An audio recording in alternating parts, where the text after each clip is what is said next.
പശ്ചിമേഷ്യൻ ഇഷ്യൂ ഒരുപക്ഷെ ഒരു കേരളത്തിലെ ഒരു ഉപതെരഞ്ഞെടുപ്പിൽ ചർച്ചയാവുന്നത് അപൂർവമായിരിക്കാം, മുമ്പ് ഉണ്ടായിട്ടില്ല. യുദ്ധത്തിനെതിരെ ഏറ്റവും അധികം ശബ്ദമുയർത്തിയ വ്യക്തി കൂടിയാണ് താങ്കൾ ഉയർത്തിയ രാഷ്ട്രീയം ഈ ഒരു ഘട്ടത്തിൽ പ്രസക്തമാണെന്ന് കരുതുന്നു.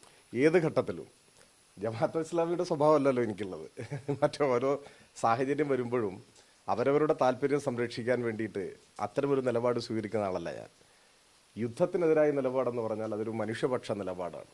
എല്ലാ കാലത്തും ലോകമെമ്പാടുമുള്ള ഇടതുപക്ഷക്കാർ സ്വീകരിച്ചിട്ടുള്ളതും അതാണ്. രണ്ടാം ലോക യുദ്ധാനന്തരം ഒരു പ്രസ്ഥാനം രൂപം കൊണ്ടു. അതിൻ്റെ പേര് WPC എന്നാണ്, വേൾഡ് പീസ് കൗൺസിൽ. അതിന് നേതൃത്വം കൊടുത്തത് സോവിയറ്റ് യൂണിയൻ ആയിരുന്നു. വേൾഡ് പീസ് കൗൺസിൽ മുൻപോട്ട് വെച്ച ഏറ്റവും പ്രധാനപ്പെട്ട ഒരു മുദ്രാവാക്യം സാർവത്രിക നിരായുധീകരണം എന്ന മുദ്രാവാക്യമായിരുന്നു. എല്ലാ രാജ്യങ്ങളും ആയുധങ്ങൾ ഉപേക്ഷിക്കണം, അതിർത്തികളെ ചൊല്ലിയുള്ള സംഘർഷങ്ങൾ ഇല്ലാതാവണം, എന്ത് പ്രശ്നങ്ങളും ചർച്ചകളിലൂടെ പരിഹരിക്കണം, മനുഷ്യർ മനുഷ്യരെ കൊന്നൊടുക്കാൻ പാടില്ല. അതൊരു അടിസ്ഥാന കാഴ്ചപ്പാടാണ്. ആ അടിസ്ഥാന കാഴ്ചപ്പാട് എല്ലാ കാലത്തും ഞങ്ങൾ ഉയർത്തിപ്പിടിച്ചിട്ടുണ്ട്. എന്നാൽ ചില ഘട്ടങ്ങളിൽ അനിവാര്യമായി ചിലർ യുദ്ധത്തിലേക്കൊക്കെ വലിച്ചിഴക്കപ്പെടും, മനസ്സില്ലെങ്കിലും യുദ്ധത്തിൻ്റെ പങ്കാളികളായി മാറും.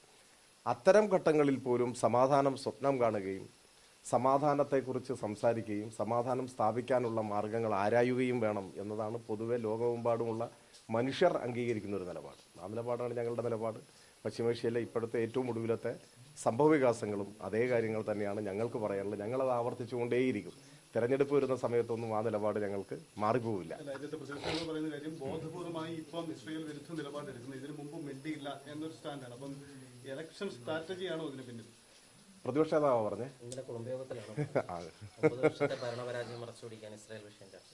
ലോകത്തിന്റെ കീഴിലുള്ള ഏത് വിഷയവും ഞങ്ങൾ ചർച്ച ചെയ്യും.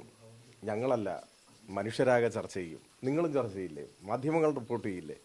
കേരളത്തിലെ മാധ്യമങ്ങളുടെ ഏറ്റവും പ്രധാനപ്പെട്ട വാർത്ത ഏതെങ്കിലും സന്ദർഭങ്ങളിൽ കേരളത്തിനകത്തുള്ള വാർത്ത മാത്രമേ പാടുള്ളൂ എന്ന് തീരുമാനിക്കാറുണ്ടോ? അല്ല, ലോകമെമ്പാടും മനുഷ്യനെ ബാധിക്കുന്ന പ്രശ്നങ്ങൾ നമ്മൾ ചർച്ച ചെയ്യും, നിങ്ങളും ചർച്ച ചെയ്യും. അതിൽ കമ്മ്യൂണിസ്റ്റുകാർക്കൊരു നിലപാടുണ്ട്, ഇടതുപക്ഷത്തിനൊരു നിലപാടുണ്ട്. ഇസ്രായേൽ പാർലമെന്റിൽ ഇസ്രായേലി കമ്മ്യൂണിസ്റ്റ് പാർട്ടിയുടെ അംഗം എന്ത് നിലപാടാണ് സ്വീകരിച്ചത് എന്ന് പ്രതിപക്ഷ നേതാവ് പരിശോധിച്ചാൽ അദ്ദേഹത്തിന് കുറേ പ്രശ്നം മാറിക്കിട്ടും എന്നാണ് എനിക്ക് തോന്നുന്നത്. ലോകമെമ്പാടും ഒരു നിലപാടാണേ, അത് യുദ്ധവിരുദ്ധ നിലപാടാണ്, അത് മനുഷ്യപക്ഷ നിലപാടാണ്, അത് മനുഷ്യർ കൊല്ലപ്പെടരുത് എന്ന ഏറ്റവും സമാധാനപരവും മനുഷ്യസ്നേഹപരവുമായ ഒരു നിലപാടാണ്. ആ നിലപാട് എപ്പോഴും ഉണ്ട്. അത് തെരഞ്ഞെടുപ്പ് വന്നാലും പോയാലും ആ നിലപാടിൽ മാറ്റമില്ല. തെരഞ്ഞെടുപ്പ് വരുന്ന സമയത്തല്ലല്ലോ സമീപകാലത്ത് തന്നെ അത്തരം വിഷയങ്ങൾ ഞാൻ അഭിപ്രായം പറഞ്ഞിട്ടുള്ളത്. അന്ന് നിലമ്പൂർ തെരഞ്ഞെടുപ്പ് വരുന്ന ആരെയും കണ്ടിട്ടുണ്ടോ?